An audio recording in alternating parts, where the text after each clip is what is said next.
तेरे दर पर आने से पहले मैं बड़ा कमज़ोर होता हूँ और तेरी दहलीज को छूने के बाद मैं कुछ और होता हूँ। हाय गाइज, मैं हूँ SK फ्रॉम हरियाणा और कोमल सक्सेस पॉइंट चैनल में आपका स्वागत है। साथियों, जैसा कि आपको मालूम है, हम हर रोज़ यहाँ पे एक मोटिवेशनल कहानी लेकर आते हैं और साथियों, मैं आपसे वादा करता हूँ मेरे इस वीडियो से आप कुछ ना कुछ अच्छा सीख कर ही जाएंगे।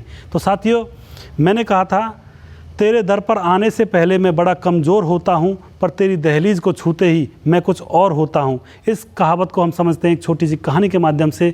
एक बार एक राजा होता है और वह अपने सैनिकों के साथ अपनी प्रजा के हालचाल को पूछने के लिए प्रजा के पास जाता है। गांव में जाता है, देहात में जाता है, यानी कि प्रजा का हाल चाल जानने के लिए लोगों के बीच में जाता है।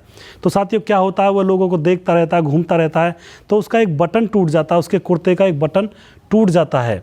तो उस बटन को सिलवाने के लिए वह दर्जी के पास जाते हैं और बटन का सिर्फ धागा निकला हुआ होता है। तो दर्जी का काम सिर्फ इतना होता है कि उसमें बटन में धागा लगा देता है सुई से और उसका बटन, राजा का बटन अच्छी तरह से लग जाता है।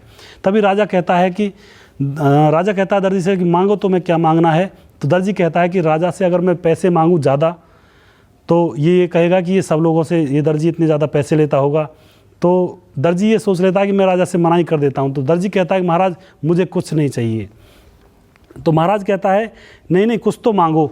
तो दर्जी कहता है कि महाराज, मुझे कुछ नहीं चाहिए, बस आप मेरे घर आए, यही मेरे ऊपर बहुत बड़ी मेहरबानी है।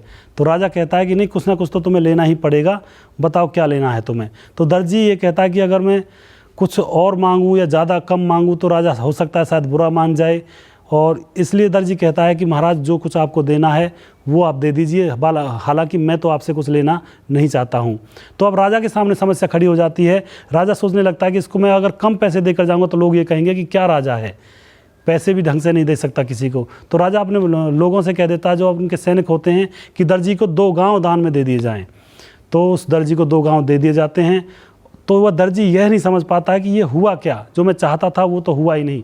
तो साथियों, इस कहानी से क्या शिक्षा मिलती है? इस कहानी से हमें यही शिक्षा मिलती है कि हम जो चाहते हैं वो होता नहीं, पता नहीं ऊपर वाला क्या चाहता है। कई बार ऐसा भी हो जाता है, हम जो चाहते हैं, अपने जीवन में करना चाहते हैं, वो होता नहीं है, और जो ऊपर वाला चाहता है वही होता है। तो साथियों, इस बात का ख्याल रखिए। कई बार हमारी इच्छाओं पर पानी भी फिर जाता है। कई बार हम चाहते भी नहीं हैं जो कुछ बढ़िया होना, उससे भी ज़्यादा बढ़िया हो जाता है। तो ये सब ऊपर वाले की करनी होती है। तो मुझे उम्मीद है आपको ये स्टोरी पसंद आई होगी, और नेक्स्ट वीडियो जो है वो मैं कल फिर लाऊंगा। तब तक के लिए साथियों, धन्यवाद।